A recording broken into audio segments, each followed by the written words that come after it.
권수의 평론가. 황교안 대표, 요즘에 약간 발언이 수위가 높고 거칩니다. 그런 와중에 의총에서 자당 의원들을 향해서 면박을 줬다. 지금 내가 이렇게 절절함을 얘기하는데 어디서 졸고 있습니까? 이런 식의 어떤 면박과 그 군기잡기라고 표현이 되거든요. 어떤 이유에서 그럴까요? 어떻게 보십니까? 저는 꼭 면박이라는 표현보다 예. 어쨌든 황교안 대표께서 인식하고 있는 헌법 수호에 대한 예. 그런 절실함을 아. 우리 이제 당내 의원들뿐만 아니라 이제 국민들과 함께 이제 공유하겠다 예. 그런 의지를 표현하신 것이다. 의지의 표현이다. 예, 이렇게 보여집니다. 기본적으로 오늘 그 대통령께서 이제 정세균 총리를 이제 국회의장이셨던 분을 예. 총리로 지명하신 것이나 규탄대를 하고 있는 그 선거법, 공수처 이런 예. 부분들이 모두 다 헌법 정신에 이제 위배된다라고 보는 것입니다. 그래서 헌법 정신에 위배되는 사항들을 해소하고 헌법 수호를 해야 예. 자유 대한민국을 지킬 수 있다. 그런 어떤 절실함들이 기본적으로 지금 예. 깔려 있는 상황들이거든요. 그렇기 때문에 그런 부분들을 다 공유해서 함께 헤쳐나가야 되는데 지금 장외투쟁보다는 원내투쟁을 해야 함에도 불구하고 나갈 수밖에 없었던 이유들이 어떤 그런 헌법 정신을 지켜야 된다는 그런 절실함들이 가장 강력했고 선거법 같은 경우에도 지금 만약에 지역구 의석을 많이 확보하고 정당 득표율보다 작게 확보한다면은 정당 득표 그 자체가 모두 사표화되는 어떤 그런 위헌적인 요소를 갖고 있다는 것이거든요. 그래서 어떤 그런 부분들이 충분히 협의도 되지 않은 상태에서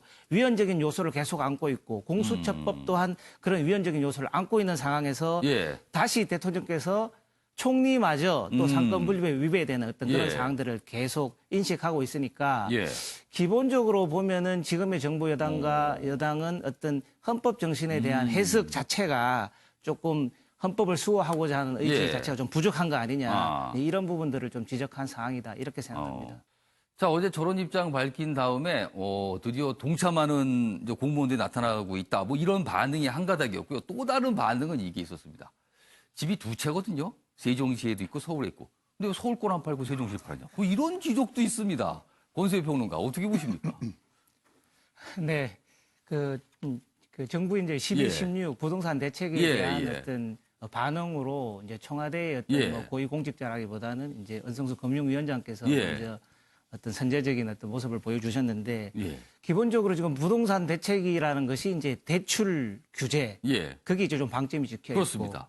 그리고 보유를 하고 있더라도 이제 보유세 인상 그리고 단계적으로 그 보유세를 적용하는 가세 표준인 공시지가를 점차적으로 인상함으로 인해서 결국 보유하는 것 자체도 이제 부담을 주겠다.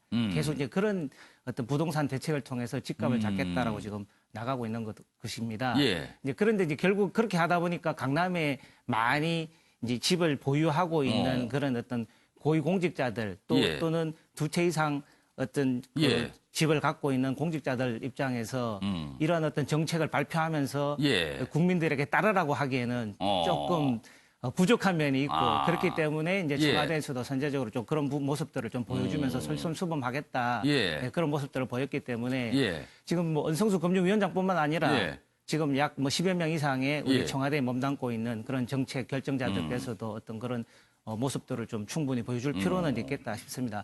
그러나 다만 단지 그런 몇몇 분들이 그런 모습을 보인다고 해서 이 정책이 과연 실효성 있게 전개되고 국민들이 그 정책을 믿고 그러면 집값이 안정될 것이라고 생각하면서 과연 그러면 부동산에서 좀 벗어나서 뭐 다른 어떤 투자 의사결정을 한다든지 할 것이냐 하는 부분들은 상당히 저희들이 좀 의문이 가는 사항들이거든요. 그래서 어떤 부동산 정책을 지속적으로 뭐 발표하고 계속적으로 압박한다는 것이 중요한 것이 아니라 이 부동산 정책이라는 것은 시장의 상황에 맞게 시장의 어떤 그 상응하는 어떤 방식이 아니라 시장에서 요구하는 형식으로 자연스럽게 이루어져야만 어떤 국민들도 그 정책의 어떤 실효성을 인정할 텐데 단지 그런 부분들이 지금 인정되는 기간은 상당히 걸리지 않겠나. 그러니까 실효성 부분보다는 이제 상징성은 분명히 있으나 이제 실효성 부분은 조금 이게 그렇습니다. 의문이 드는 거 아니냐 이런 지적이시네요. 순전히 상징적인 어떤 조치가 아니었나 이렇게 판단이 됩니다.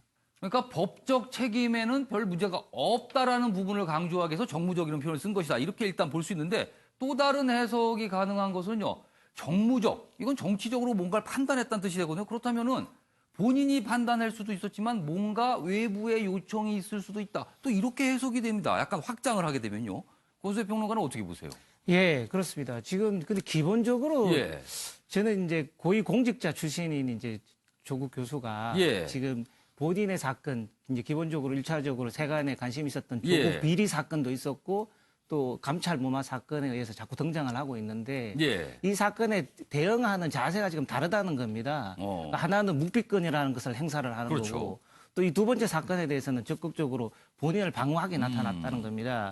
그래서 표현은 묵비권이나 예. 어떤 뭐 정무적 책임 이런 표현을 하였지만 예. 1차적으로는 어떤 본인이 어떤 이런 문제가 될 만한 소지가 없다. 본인을 방어하기 위한 어떤 노력의 과정에 지금 일단 그 있는 것처럼 정무적이라는 보시는 표현은 거고. 약간 방어적 성격이 강하다고 보시는 거네요. 1차적으로는 책임을 회피하기 위한 방어적 수단으로 이러한 표현을 한 부분이 있다라고 좀 보여지는 것이고 과연 현 정부의 그래도 고위공직자로서 민정수석으로서 어떤 중요한 역할을 하신 분이 이런 어떤 개개인의 어떤 이해관계, 이익에 맞춰서 어떤 각각의 사건마다 다르게 묵비권을 행사하고 이런 모습을 보이는 것이 과연 적절한가에 대한 하나 의문이 있고 또 하나는 이제 말씀 주신 것처럼 이 사건이라는 것이 어떻게 보면은 본인은 저렇게 표현을 하였지만 과연 본인 스스로가 모든 것을 책임지고 의사결정을 하고 어떻게 보면 판단할 수 있는 상황인가에 대한 의문이 가는 것도 사실입니다. 그렇다면은 최종적으로 저런 표현을 하였지만 결과론적으로는